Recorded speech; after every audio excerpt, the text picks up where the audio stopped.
It is now time for the third best European competition in UEFA football. Once upon a time, Hearts were considered the third best team in Scotland. Hell now, we're not even third from bottom. We're in fact 11th. So what chance have we got in the Europa Conference League?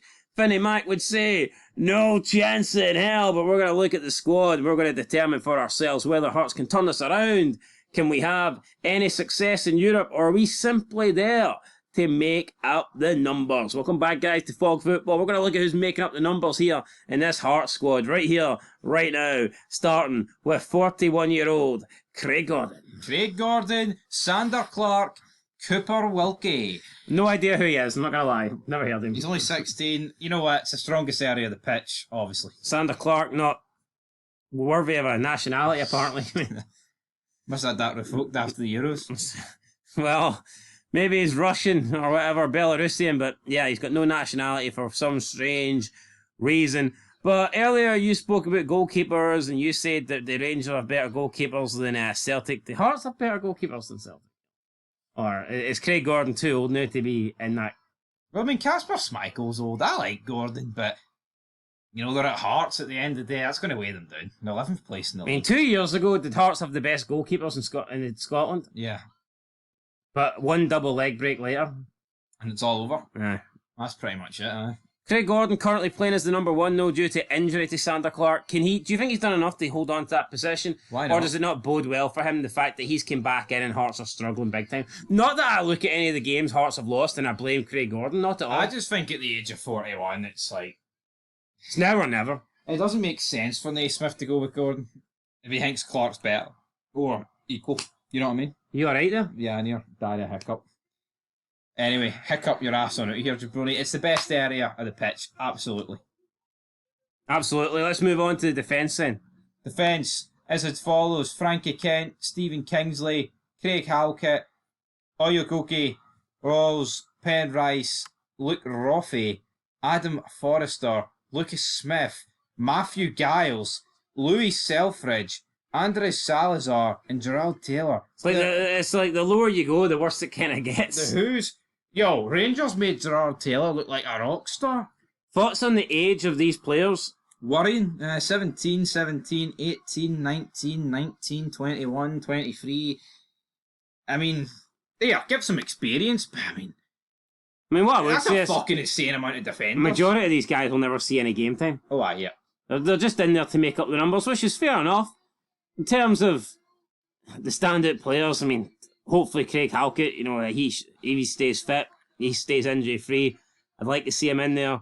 Kai Rolls as well. I mean, Ken. I think Hearts are decent in defence, especially centre back area. Frankie Kent, Halkett, Kai Rolls, Kingsley can play centre back, although I probably think he's best on the left. Although Penrice has come in and he's done a decent job as well. So I mean, I think Hearts are decent in the defensive areas. Of course, we're really yet to see much of Andres Salazar.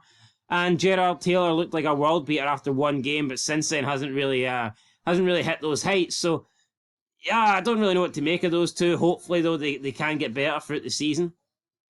What I would say with the Hearts team, I'm looking at the goalkeepers, I'm looking at the defenders. Why is Stephen Naismith still in a job? This is a good team. No, it is, 100%. So why is he there? Well, that's the big question here, and I can't answer it. So, if anyway, you can answer it, guys, let us know down below. Right, moving into the midfield, we've got Benny Benenjami, George Grant, Cameron Devlin, Blair Spittle, Alan Forrest, Malaki Boateng, Finlay Pollock, Macaulay Tate, Ethan Drysdale, Ryan Duncan, Kenzie Nair, Gregor Crookston, Mackenzie Ross, Gus Stevenson, Owen Muirhead. Now, I don't know why, but are you allowed more players in the Conference League? It looks like Hearts are just naming the entire fucking team here. Yeah, every single one of them has got a star next to them, and they're all from Scotland and they're youngsters. I'm going to assume there must be... You're allowed to play. I know for a fact if you play more of your nationality, your home nation, you are allowed more players. These guys aren't taking up a slot, essentially. This seems like we're going past 25. Yeah, but you're not allowed these guys not count as like freebies, essentially. Well, that's what I don't... Why didn't Rangers include their freebies then? The Rangers have? Yeah, of course they do. Well, why not? What fucking you tell me? Do they believe they're not good enough? Leon King? Fraser? McKinnon? No, Rangers are just a joke from top to bottom, man. What's this? But yeah, again, you look at the midfield, and I mean, I think there's good options in there. No, there is. Benenjame, Devlin, Spittle coming in, Forrest, Boateng, I think is a good player as well, only 22. Again, the more I look at these players, I just think Stephen Naismith needs to get more out of them. He needs to be out. He really does. There's no excuse for what's happening right now. And then we move in to the forward positions, and again, it's just like, I mean, the Hearts have a lot of depth. There's no doubt about it. No other team in Scotland outside Old Firm has got the depth that Hearts have.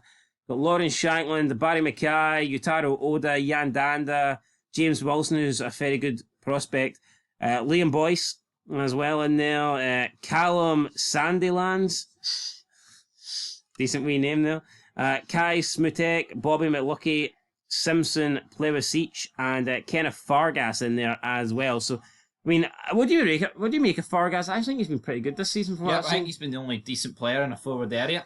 Yeah, anytime I watch Hearts, I think he's been, the standout player going forward. This end product maybe not the greatest, but I do think that he's worked pretty well playing alongside Shankland. It's just a shame that Shankland's not been any good for us. But again, you look at the options in there with Shankland, Oda, Danda, Boyce. I mean, it's a strong Hearts team. No, it is. I just don't get Naismith. This team should be easily finishing at least fourth, man. I think them and the Aberdeen squad are near enough on level playing field. But what you got to bear in mind is Aberdeen were nowhere last season. If you look the way Aberdeen have started and you look the way that Hearts have started, if you were asked at the start of this season who'll start like that, you would have flipped it. But for whatever reason, Naismith's arse has just collapsed and it's all over. But is it just this season, or has it been going on since last season? Because I don't think Hearts finished the season strong. No, they didn't. Albeit they did get a draw against Rangers, so it kind of... Is that strong, though? No. But when you look at the friendlies, I think there was cause for concern. Yep. And since then, it's just not picked up. I don't know why people pretend friendlies don't matter.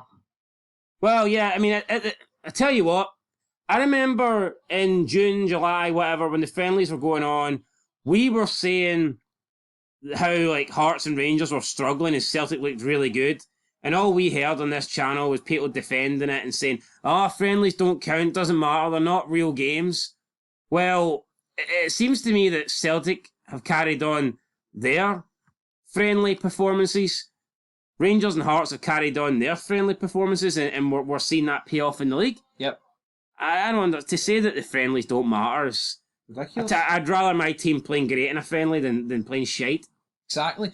They don't matter in the grand scheme of things like the result, but it's the performance. No, but looking at the friendlies, is this season surprising how it's turned out? Yes, I don't think we expect the Hearts to be this bad. But looking at the friendlies, are you surprised after 4 games Celtic have a 5-point lead over Rangers? No. Are you surprised that Hearts aren't up there as the third best team, considering how poor we've seen them in the friendlies? See Rangers, man. I was saying, I said before a ball was kicked, we'll be 5 points behind Celtic. And lo and fucking hold, we were. Now, for Hearts, it's completely a lot more unpredictable. No one expected them to be this low down. You couldn't even have predicted this if we're being truthful. I mean, see, after you draw against Rangers, you're thinking, right, Hearts, real opportunity here to be on 10 points before the international break. Still on 1. still on fucking 1, so... Anyway, will this be the one squad to do any damage? Will Hearts go through? I'm going to say yes. I think Hearts should go through. 100%. They should get a playoff spot with the team that we have, but will we? I don't know. We'll have to wait and see, guys. Would I take a playoff spot if it meant a bottom 6 finish? Probably. I think we're going to struggle. I think we're going to struggle to finish top 6 anyway. Yeah, I think so. That's the way I'm looking at it. Yeah. I mean, the gap... Aberdeen up next, right? They've got a winnable tie. I can't remember who they're against, but I know it's winnable. We play Celtic. We could be, honestly, it's looking realistically 14 points behind after 5 games. Which is absolutely incredible. And then, the game after that, Aberdeen play Hearts at Pittodrie. Yeah. I mean, after about 7 games, Hearts could be 20 points behind. If Aberdeen win their next 3 and Hearts lose their next 3, and one of them is against Celtic and the other one's against Pittodrie, I mean, fuck me, 20 points. If he loses against Celtic and Aberdeen, he is out. There is not a chance he remains. Nothing saves him, no. Nothing saves him. And yeah, we'll be here to cover all that sacking because I think there's going to be quite a lot of it. Till next time, peace.